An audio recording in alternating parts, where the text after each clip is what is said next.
မင်္ဂလာကြီးတော့ဒါတဲ့မနေ့ကလေးပြပါတယ်လို့ဒါနန်းကိုစသက်ကြည့်ပါတယ်။အပြောသားမဲ့ပုံမြင်လေးကောက်တဲ့ကတော့မြို့ကျဲသူဤပုံပေါ်မှာပဲဖြစ်ပါတယ်။အခုချိန်မှာမတဲ့အခန်းကြီး73ငယ်1မှ9နဲ့18မှ24ထိရေးထားတဲ့ပုံပေါ်မှာကိုလက်လာဖို့ဖိတ်ခေါ်ပါတယ်။ယေရှုဟာလူမောပန်းသောကြောင့်ပင်လက်ခဲချိန်မှာထိုင်နေပါတယ်။သူ့ရဲ့တရားဟောချက်ကိုဆက်ပြီးနားထောင်ခြင်းတဲ့လူတွေဟာသူ့ရဲ့ဘေးမှာဝိုင်းနေကြတယ်။သူ့ဘေးမှာထိုင်ပြီးသူပြောတဲ့ပုံပြင်ကိုနားထောင်နေတဲ့လူတွေကိုစဉ်းစားကြည့်ပါ။ပင်လက်ကမ်းမှာလူတွေပြည့်နေတဲ့အတွက်ယေရှုဟာလေပေါ်မှာထိုင်ရပါတယ်။မြေဩဇာကောင်းတဲ့မြေပေါ်မှာလက်သမားဟာမြို့ကျဲနေပါတယ်။အဲ့ဒါကိုယေရှုဟာအခွင့်ကောင်းယူပြီးသူ့ရဲ့ပရိသတ်တွေကိုမြို့စီကျဲတဲ့ပုံပေါ်မှာကိုပြောပြပါတယ်။လူတွေဟာစိတ်ဝင်စားနေကြပါတယ်။အဲ့ဒီတာတကဟာသိသိကိုလက်ခံတဲ့မြေလေးမျိုးဟာအပင်ကိုဘယ်လိုကြီးပွားစေသလဲဆိုတဲ့အကြောင်းလေးပဲဖြစ်ပါတယ်။တေကလမ်းပေါ်မှာနေကကြောက်များတဲ့မြေပေါ်မှာ3ကစုပင်ကြားမှာ4ကကောင်းသောမြေပေါ်မှာပဲဖြစ်ပါတယ်။လမ်းပေါ်မှာကျသောမျိုးစည်းနဲ့ပတ်သက်ပြီးမျိုးကိုကျဲတဲ့အခါမျိုးစည်းဟာလမ်းပေါ်မှာကျတဲ့အတွင်ငယ်တွေဟာလာပြီးကောက်စားသွားပါတယ်။မဿဲခန်းကြီး73ငယ်4မှ19မှာတွေ့ရမှာဖြစ်ပါတယ်။လမ်းပေါ်မှာနေဆိုတာကတော့အပေါ်ရင်လောက်ပဲနားထောင်သူကိုဆိုလိုပါတယ်။ဝမ်းမြောက်စရာအင်ဝကလေးတရားကို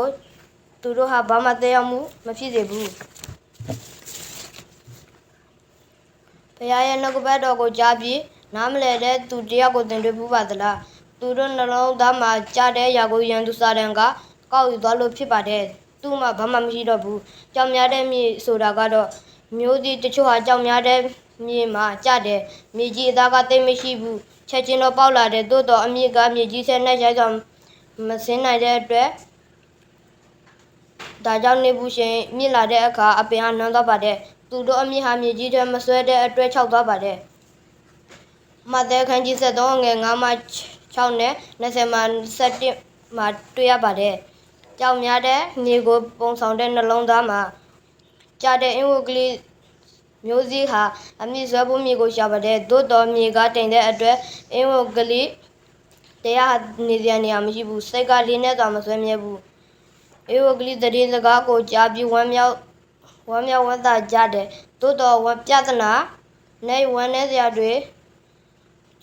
တွေ့ရတဲ့အခါသူတို့ဟာစိတ်ပြက်ပြီးယုံကြည်ခြင်းပြတ်သွားကြတယ်။အဲ့ဒီလိုမျိုးကိုသင်တွေ့ဖို့ပါသလား။စူကြတဲ့မျိုးသီးကတော့စူထဲကြတဲ့နှလုံးသားနဲ့ပုံဆောင်တဲ့သူကတော့နှုတ်ကပတ်တော်ကိုကြားပြီးလောကတမက်မှုရဲ့ဆွဲဆောင်ခြင်းလောကကိုစိတ်ဆွဲလန်းခြင်းတို့ကြောင့်နှုတ်ကပတ်တော်ရဲ့အသက်တာဟာသူတို့မှာမရှိတဲ့လူတွေကိုပုံဆောင်ပါတယ်။မဿဲခန်းကြီး73ငယ်5မှ6နဲ့20မှ21မှာတွေ့ရ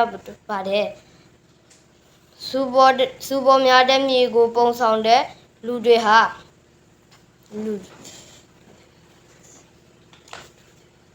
အစမှကောင်းကြတယ်နောက်တရကြတယ်ခွင့်လို့ချင်းခံစားရတယ်သို့တော်လင်းမြန်စွာပဲကောင်းသောတရားကိုလုပ်ဖို့ညီငွေလာကြတယ်နှုတ်ကပတ်တော်ကိုကြားစမှာပျော်ကြတယ်လက်ခံကြတယ်သို့တော်ငွေနောက်လိုက်ပြီးအလုံးများကြလို့နှုတ်ကပတ်တော်ရဲ့အသက်တာအတိုင်းမနေထိုင်နိုင်တဲ့လူတွေကိုသင်တွေ့ဖို့ပါသလားအင်းဝကလေးအတိမတိနိုင်တဲ့လူတွေကိုခေါ်ပါတယ်ကောင်းသောမြေကတော့သို့တော်ကောင်းသောမြေမှာ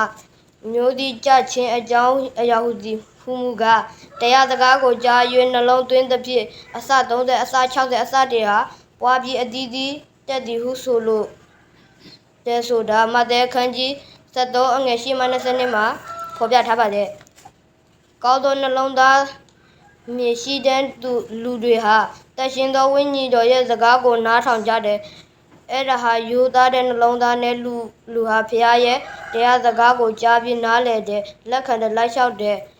အကျိုးကျေးဇူးခံစားရတယ်တက်တဲ့ခံခြင်းအဖြစ်သူတို့နောက်ကိုလူတွေလိုက်ပါလာကြတယ်ယုံကြည်ခြင်းရဲ့အသီးအပွင့်တွေများပြားလာကြတယ်လူတွေမှာမတူညီတဲ့အမှုအကျင့်လေးတွေရှိပါတယ်ဒီနေ့ကျွန်တော်ဟာမတူညီတော့လဲကျွန်တော်တို့အားလုံးဟာအခွင့်အရေးအတူတူရရှိပါတယ်ဝမ်းမြောက်ဖွယ်ရာကောင်းကြီးမင်္ဂလာများဟာလိုလားတောက်တတဲ့သူတွေအတွက်ဖြစ်တယ်မျိုးစီဆိုတဲ့နှုတ်ကပတ်တော်လည်းအတူတူပဲခရစ်တော်ရဲ့ပန်းတိုင်ကလည်းတစ်ခုတည်းပဲဖြစ်ပါတယ်အစ်စ်ကလည်းအညောက်ထွက်ပြီးအတီးတီးမှာပဲတင်းကိုတင်ပဲလို့ မျိုးမြေရှိတဲ့နှလုံးသားလဲဆိုတာတွေးမိပါသလားတင်နှလုံးသားမြေမှာအတီးဒီမြောက်များစွာပွားများပါသလားမျိုးစည်းကျက်တဲ့သူဟာမြေကြီးကိုစိတ်ချက်တန်စွာပြင်ဆင်ပါပဲသင်ဟာတရားစကားကိုကြားတဲ့အခါသက်ရှင်သောဝိညာဉ်တော်လည်းသင်ရဲ့စိတ်နှလုံးကိုပြင်ပေးနိုင်တဲ့ဒီတော့သင်ဟာဘုရားသခင်ထံသင်ရဲ့စိတ်နှလုံးကိုလုံးလုံးလျားလျားစက္ကအနံပြီးရလက်ကိုရရှိနိုင်ပါတယ်ဘုရားသခင်ကိုအကူအညီတောင်းပါသက်ရှင်သောဝိညာဉ်တော်ရဲ့ဖိတ်ကြားမှုကိုသင်လက်ခံမလားသင်ရဲ့နှလုံးသားဟာအမှန်တရားမျိုးကြီးကိုလက်ခံပြီးအမိဆွဲပြီးများစွာသောကောင်းကြီးမင်္ဂလာအတီးတီးကိုခွင့်ပြုပါမလားဒါပြောတော့မဲ့ပုံမြင်လေးကတော့ဒီတော့ပါပဲအားလုံးပါဘုရားရှင်ကောင်းကြီးမင်္ဂလာဆက်ပေးပါစေ